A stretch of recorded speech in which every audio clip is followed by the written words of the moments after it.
இது ஒரு பிளாஸ்டிக் கிண்ணம். இதில் தண்ணியை ஊற்றி காலியாயிடுத்து. தண்ணியை ஊற்றி என்னுடைய பேத்தி மிருணாளினி இது தண்ணியை ஊற்றி நான் கொண்டு போய் வைக்கிறேன் அப்படின்னு கொண்டாந்து வச்சுட்டு வந்தா.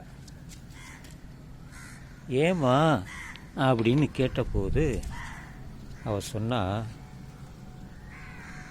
எங்கள் மிஸ்ஸு சொன்னாங்க, இது போல் பறவைகளுக்கெல்லாம் தாகம் இருக்கும், தண்ணி கொடு அப்படின்னு சொன்னாங்களாம். அதனால் தண்ணியை கொண்டாந்து இவ வச்சா. அது டீச்சர் இல்லையா, அவங்க சொன்னால் உடனே எடுத்துக்கிட்டா, புரிஞ்சிக்கவும் கிட்டா. இதுதான் அன்பு கருணை என்பது.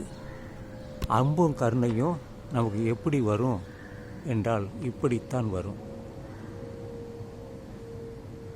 பசித்தவர்களுக்கு சோறு போடுவது, தாகம் எடுப்பவர்களுக்கு தண்ணீர் கொடுப்பது, நோய் வருபவர்களுக்கு மருத்துவம் செய்வது, இதுதான் தத்துவம்.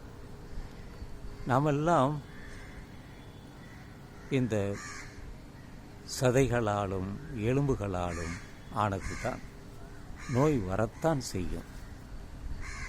அதற்குத்தான் நாம் அன்றாடம் தண்ணீர் குடிக்கிறோம், உணவு சாப்பிடுகிறோம், ஓய்வெடுக்கிறோம், தூங்குகிறோம்.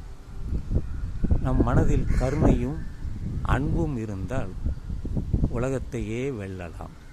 ஆயுதமே தேவையில்லை.